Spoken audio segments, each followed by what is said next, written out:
Amigos y amigas del Arriero, nos encontramos en la librería El Virrey y hoy estamos con una conocida invitada de este programa. Es una de las personas que más ha venido al programa a pesar de que viene de lejos. Me refiero a Jean-Marie Bert.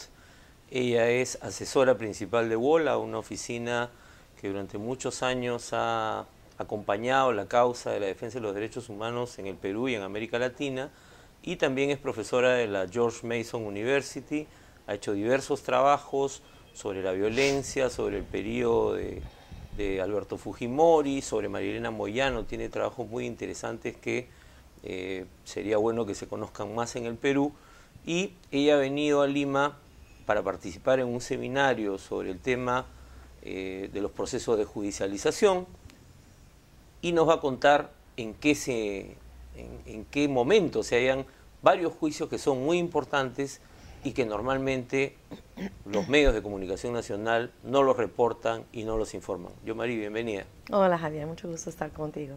Jean-Marie, has venido por un seminario y además a hacer el seguimiento que haces regularmente a los juicios y hay varios procesos que son muy importantes dentro de lo que ha sido las violaciones a los derechos humanos en el periodo de la violencia política, sobre los que no se sabe mucho, ¿no? Quizás podemos conversar por uno de los más emblemáticos, el caso Cabitos, que tú estás siguiendo. Y justamente algo apareció en los medios, pero no del juicio, sino de esta donación de un terreno para que haya un santuario de la memoria. Digamos, cosa que todos saludamos y felicitamos porque es bueno que haya un espacio que además es pedido por ANFACEP y otras organizaciones. Pero el juicio, ¿en qué momento se encuentra? Bueno, primero creo que hay que dar un poco el contexto. Cabitos fue una base militar instalada en la ciudad de Huamanga que se convirtió no solamente en el lugar donde vivían el jefe de comando político militar que gobernaba básicamente la zona durante el conflicto armado interno, sino también se convirtió en un centro de reclusión, de tortura, detención y de desaparición forzada y ejecución de personas. Que era un lugar que estaba además prácticamente al lado del aeropuerto. Al lado del aeropuerto. Al lado del aeropuerto, ¿no es cierto? A 10 minutos del centro de la ciudad de Huamanga. Y hay múltiples testimonios a través de los años, sobre todo 83, 84, 85, de esas prácticas. El juicio que está actualmente en curso solamente comprende violaciones que ocurrieron durante el año 83. El Ministerio Público dividió el caso Los Cabitos en por lo menos dos procesos, aunque yo entiendo que van a dividir el segundo proceso en tres, que lo podemos hablar después. Un poco para ubicar, entonces, nos estamos refiriendo a violaciones a derechos humanos cometidas en este cuartel, sí, en el periodo en el que las Fuerzas Armadas ingresan por mandato del presidente Belaúnde. Así es, como recordamos al inicio de la lucha armada de Sendero Luminoso, Belaúnde, siendo un presidente que había sido anteriormente derrocado por las Fuerzas Armadas, como está renuente a enviar las Fuerzas Armadas, y la policía es quien ingresa primero. Claro, los primeros años. ¿No? Y hay violaciones, pero en mucho menor grado. Y frente a la expansión de Sendero y la falta de eficacia de la policía, Belaúnde decide enviar, o sea, declara partes de Apurímac, Huancavelica y Ayacucho en zona de emergencia y envía la Fuerza Armada y básicamente les da carta blanca. Bajo el mando del general Clemente Noel Morán. En 83, que probablemente la gente joven no lo recuerde, pero todos los ayacuchanos lo recuerdan muy bien. Sí, lo recuerdan muy bien. Justamente falleció cuando ese juicio todavía estaba bajo investigación. Él fue uno de los imputados en este caso como el jefe de la base y de la zona, pero murió, entonces ya no estaba dentro del proceso. Y entonces en este proceso, en ese momento, han habido varios momentos en que la sala penal se ha trasladado para recibir testimonios de las víctimas, ¿no? ¿En qué momento estamos del proceso? Es importante, lo otro que iba a decir es que es un juicio que ya tiene 3 años. De estar realizándose en las audiencias, comenzó en mayo de 2011. Es un gran problema porque es muy difícil. Primeramente, obviamente, las víctimas han esperado 30 años para que haya justicia. Y que la sala penal se dedica solamente 1 o 2 horas por semana a ese proceso judicial es uno de los factores principales para que se prolonga tanto en el tiempo. Y ellos tienen sus excusas de por qué es así, pero las cosas principales es voluntad. Y pongo como contraste el año pasado cuando capturaron a Artemio, uno de los líderes de Sendero Luminoso fugitivos. La sala que se encarga de su caso decide dedicarse exclusivamente a este caso. Se realiza audiencias 3 veces por semana y se concluye en 6 meses el juicio. O sea, dentro de menos de un año está investigado. Y eso es absolutamente legal, ¿no es cierto? O sea, una sala puede decidir, este caso es prioridad y lo atiendo.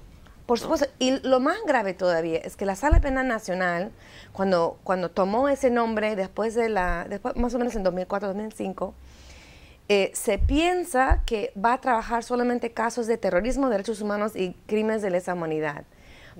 Con 2 finalidades. Uno, para que los jueces adquieran especialidad en esos temas.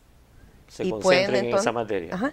Y para expeditar los casos, porque se sabe que van a ser muchos casos. No solamente los 47 que recomendó la CBR para su judicialización, sino varios más. Y si eso fuese el caso, tal vez el caso Cabitos hubiese terminado en 1 año o 1 año y medio. Pero curiosamente el argumento que se usó para que vieran otros temas los jueces era de que tenían poca carga.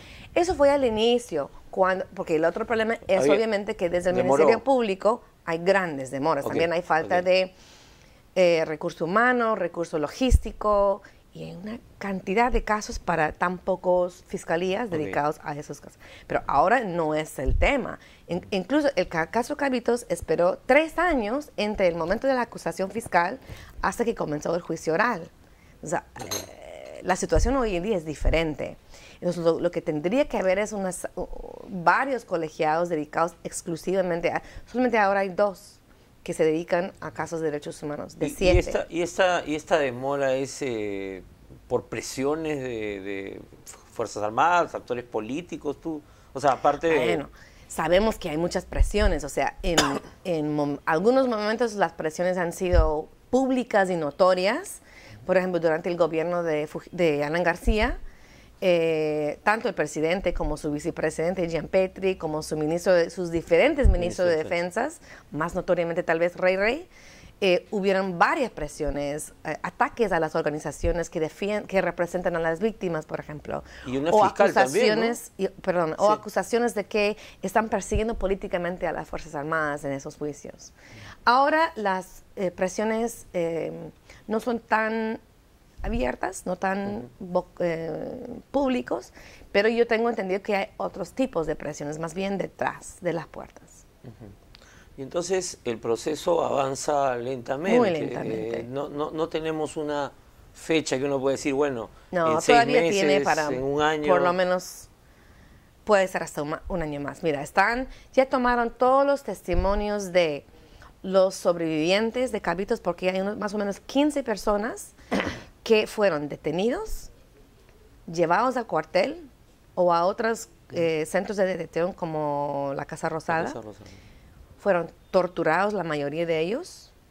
Algunas de las mujeres han testificado que fueron violadas, pero fueron liberados. Entonces, 15 personas en esa condición han testificado y luego han testificado varios familiares cuyos seres queridos fueron o desaparecidos o fueron ejecutados. Y que ellos en algunos casos supieron que estaban en el cuartel, que por algún tipo de información, ¿no? O porque vieron que entraron, o porque lo vieron dentro del cuartel, o porque un soldado les pasó un papelito, como fue el caso de la señora Angélica, de la mamá Angélica. La fundadora ANFACEP, ¿no? Pero hay varios otros casos como este, ¿no? Han testificado algunos peritos y finalmente ahora y algunos soldados que estuvieron dentro del cuartel. ¿Y que han reconocido que habían estas prácticas? Sí, algunos de ellos sí. No, o sea, es un grupo muy minoritario, claro, pero sí, efectivamente. Y ahora están tomando los testimonios de militares que han sido llamados de parte de los abogados de la defensa, un poco para representar los argumentos desde ese lado. Para decir que no pasaba nada, digamos. Básicamente. Sí, el otro día un militar que estuvo en los primeros años de 83 testificó que él no había visto personas detenidas dentro del cuartel, cosas así, cosa que es, bueno, es refutada por todas las evidencias, no solo los testimonios, sino también los cuerpos que se hallaron en los alrededores del cuartel. Claro, o sea, tienes sobrevivientes, tienes familiares que fueron testigos del ingreso de parientes, de sus parientes que después no salieron, y tienes cuerpos. O sea, las evidencias son muy contundentes. Hay testimonios desgarradores. Yo recuerdo en una de las audiencias itinerantes en Ayacucho, hubo un señor que testificó. Él habrá tenido 18 años cuando fue detenido. Explicó con mucho detalle las diferentes torturas a las cuales él fue sometido. Incluso en algún momento se paró y mostró cómo le colgaron los brazos atrás y lo colgaron del techo y lo pegaron. Cómo lo sumergieron al agua, el famoso submarino. Sí. Le aplicaron electricidad.